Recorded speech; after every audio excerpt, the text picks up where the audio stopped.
Seguimos en directo en Es la Mañana en la región de Murcia. Es momento de hablar de un tema de candente actualidad como son los planes de igualdad. No solo por los últimos cambios legislativos, sino también por los beneficios en términos de atracción y retención del talento. Para ello contamos hoy en el estudio con José Álex Mariviesa, abogado en Safety Juris. José Álex, ¿qué tal? Buenas tardes. Buenas tardes, Laura. Bueno, lo primero, cuéntanos, ¿qué son los planes de igualdad? Bueno, la ley orgánica que regula esta materia define los planes de igualdad como un conjunto ordenado de medidas adoptadas tendentes a alcanzar la igualdad de trato y de oportunidades entre hombres y mujeres en la empresa y a eliminar la discriminación por razón de sexo. Más concretamente, con los planes de igualdad, las empresas refuerzan su compromiso en la eliminación de la discriminación entre mujeres y hombres, así como la promoción de la igualdad, dentro del cumplimiento del principio constitucional de igualdad de oportunidad entre personas de ambos sexos. Consecuentemente, el plan de igualdad será una iniciativa que debe ser promovida por la empresa y aprobada después de realizar un análisis diagnóstico que se tiene que elaborar mediante una comisión negociadora, junto a la representación legal de los trabajadores, ya que cada plan de igualdad deberá adaptarse a las características concretas de cada empresa. La realidad es que esta es una materia muy técnica que requiere un amplio conocimiento tanto de esta normativa como del derecho laboral. Pero bueno, por no liar mucho a los oyentes, podríamos simplificarlo como un conjunto de medidas tendentes a alcanzar la igualdad de trato entre hombres y mujeres en la empresa. ¿Para qué tipo de empresas son obligatorios los planes de igualdad? Pues esta normativa contaba con un plan progresivo de adaptación que afectaba a diferentes tipos de empresas.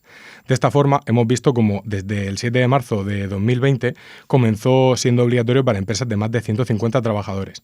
Al año siguiente se redujo la cifra, afectando desde el 7 de marzo del 2021 a empresas de más de 100 trabajadores. Finalmente, el pasado 7 de marzo de 2022, llegamos al último tramo que se estableció en esta ley: las empresas de más de 50 trabajadores, que son las que actualmente están obligadas al cumplimiento de esta normativa y a la implementación de los planes de igualdad. Consecuentemente, las empresas de menos de 50 trabajadores actualmente están exentas de establecer este tipo de protocolos y medidas, afectándoles únicamente uno de los apartados que comprenden los planes de igualdad: el establecimiento de los protocolos de prevención de acoso laboral, sexual y por razón de sexo dentro de la empresa. Una adaptación mucho más liviana que la que se han visto obligadas a sufrir esas empresas de más de 50 trabajadores. En cualquier caso, también te digo, según nuestra experiencia personal, te puedo decir que desde Safety Juris, el equipo de adaptación de planes de igualdad, está actuando también en algunas empresas cercanas a los 30 o 40 trabajadores, que sin estar obligadas a ello, han comenzado ya a adaptarse voluntariamente a esta normativa, bien porque prevén alcanzar los 50 trabajadores próximamente, bien por temas reputacionales o incluso para recibir ciertas ayudas y subvenciones. Por otra parte, la adaptación de los planes de igualdad es prácticamente necesaria en la actualidad para cualquier empresa que tenga intención de prestarse a procesos de licitaciones públicas, puesto que con un plan de igualdad obtendrás una mayor puntuación para tu proyecto y, por tanto, mayores posibilidades de que se te adjudiquen estos contratos de las administraciones públicas. Vamos, que más allá de evitar las sanciones, los beneficios en general son múltiples, porque esto también, la realidad es que ayuda a mejorar el clima laboral y a que parte de la plantilla se sienta más valorada.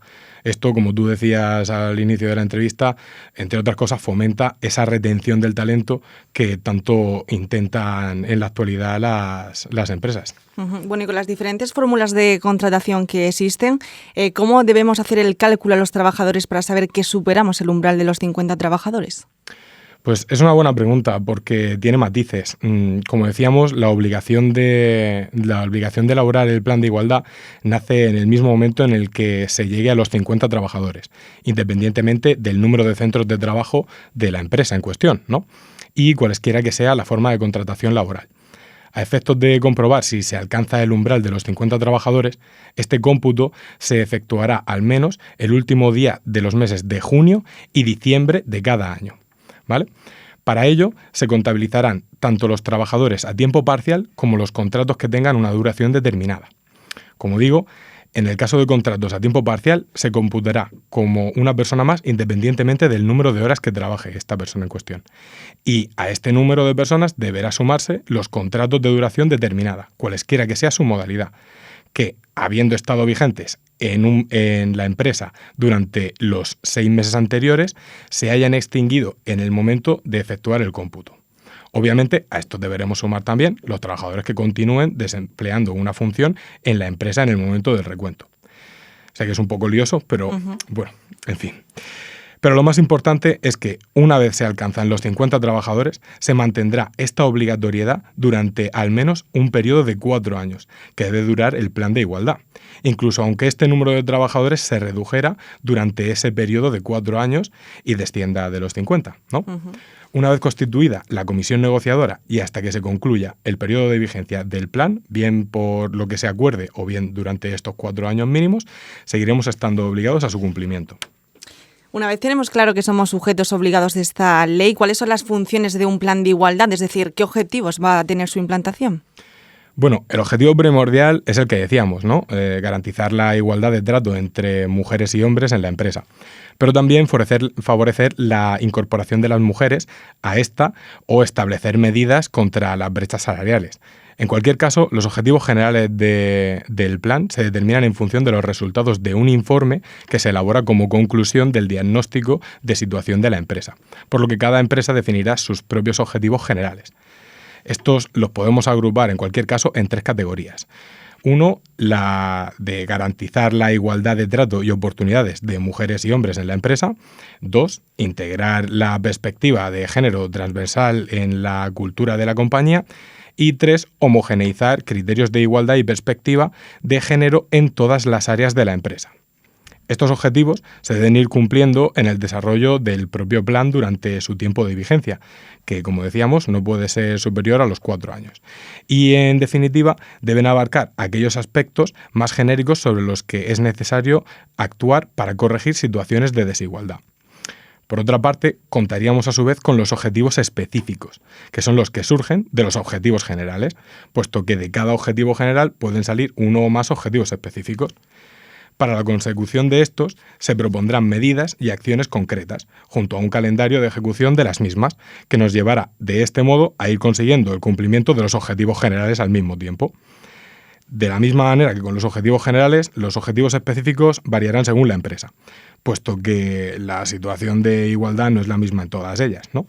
En cualquier caso, podemos agruparlos en las siguientes áreas. Serían la de garantizar la igualdad retributiva de los puestos, igual valor, misma remuneración, facilitar la conciliación de la vida personal y la vida laboral de las personas que integran la plantilla, favorecer la incorporación de mujeres a la empresa y su acceso a puestos de responsabilidad, adquirir el compromiso de garantizar la igualdad retributiva cuando se detectan desigualdades por cuestión de género, promocionar la salud laboral de las empleadas desde una perspectiva de género, promover evaluaciones recurrentes del principio de igualdad y su aplicación en la empresa y, por último, emplear formas de comunicación internas y externas no sexistas. Bueno, ¿cómo evaluar si un plan de igualdad ha cumplido con los objetivos marcados? Para poder evaluar el desempeño de cualquier medida o acción tomada para corregir una situación de partida, es necesario establecer indicadores de desempeño y el plan de igualdad y sus objetivos no es diferente. Para evaluar si se han alcanzado los objetivos del plan de igualdad, el propio plan debe haber definido los indicadores que se usarán para medir el desempeño y aplicación de las medidas destinadas a conseguir dichos objetivos. Estos indicadores se usarán en las evaluaciones periódicas y finales establecidas en el calendario de ejecución de cada medida y de evaluación de cada objetivo marcado. Las empresas tienen libertad para definir de este modo y diseñar los indicadores de desempeño con los que se podrán medir y evaluar la consecución de estos objetivos específicos y generales recogidos en el propio plan de igualdad. En vuestro despacho, en Safety Juris, os dedicáis a la elaboración de planes de igualdad. ¿Cuál sería el procedimiento a seguir para conseguir adaptar completamente una empresa a esta normativa? Bueno, esto es bastante complejo, pero bueno, de una manera un poquito resumida, ¿vale? Para no aburrir con muchos tecnicismos, deberíamos dividir los planes de igualdad en 6 fases principales, ¿vale? Que sería, como fase 1, el compromiso organizacional, ¿no? En esta fase, la empresa llevará a cabo acciones que demuestren su compromiso a la elaboración del plan de igualdad. enviando una carta a toda la plantilla en la que se informa de la puesta en marcha de este plan, ¿no? Y solicitando la implicación de la propia plantilla en la elaboración y desarrollo de este, ¿vale? Pasaríamos así a la fase 2, ¿no? La de constitución de la comisión negociadora. Esta se realizará de forma paritaria entre empresa y representantes de los propios trabajadores, ¿vale? Una vez constituido esto, pasamos a la fase 3, que sería la fase de diagnóstico, donde se hace un análisis detallado de la situación de igualdad de la empresa, que, como te decía antes, es lo que nos va a ayudar a definir los objetivos concretos a alcanzar, ¿vale? Así pasamos a la fase 4, que sería la programación y elaboración del plan de igualdad. Aquí se determinan esos objetivos a alcanzar para hacer efectiva la igualdad, establecer el calendario de implantación y designar a un responsable del plan de igualdad.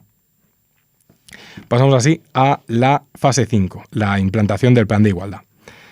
En esta fase se llevarán a cabo las prácticas la práctica, ¿no?, en sí de las acciones previstas en el plan de igualdad, una vez definidas las características del plan, los objetivos, los recursos, los responsables y el ámbito temporal de las acciones a realizar.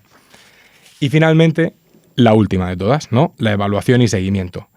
Esta es la última fase, ¿no? Y es donde se establece la evaluación con el objetivo de cumplir el mismo, ¿no? La necesidad de adoptar nuevas acciones, valorar la efectividad de las que ya se han llevado a cabo e implantar, y ver también el impacto que ha tenido el plan de igualdad en la organización empresarial. ¿Este plan de igualdad se refiere a la igualdad entre hombres y mujeres solamente o también incluye medidas de igualdad entre personas LGTBI? Pues Laura, este es un tema complejo ahora mismo.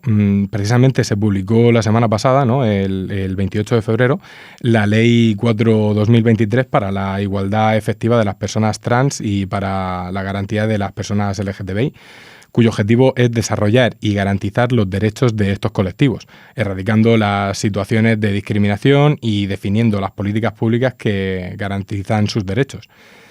Respecto de las empresas, el artículo 15 de esta ley dice que éstas deberán contar en un plazo de 12 meses a partir de la entrada en vigor de esta normativa, ¿no?, con un conjunto planificado de medidas y recursos para alcanzar la igualdad real y efectiva de las personas LGTBI, incluyendo un protocolo de actuación para la atención del acoso o la violencia contra las personas LGTBI, de manera muy similar a lo que ocurre en los planes de igualdad previstos desde 2020, a los que nos estamos refiriendo durante toda la entrevista.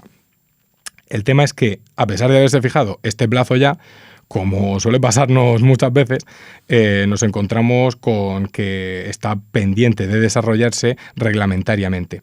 Y por ello aún estamos a expensas de saber si será un plan de igualdad distinto al que nos hemos referido desde el principio de la entrevista, o si al final acabarán fusionándose estos dos conceptos en un único plan de igualdad.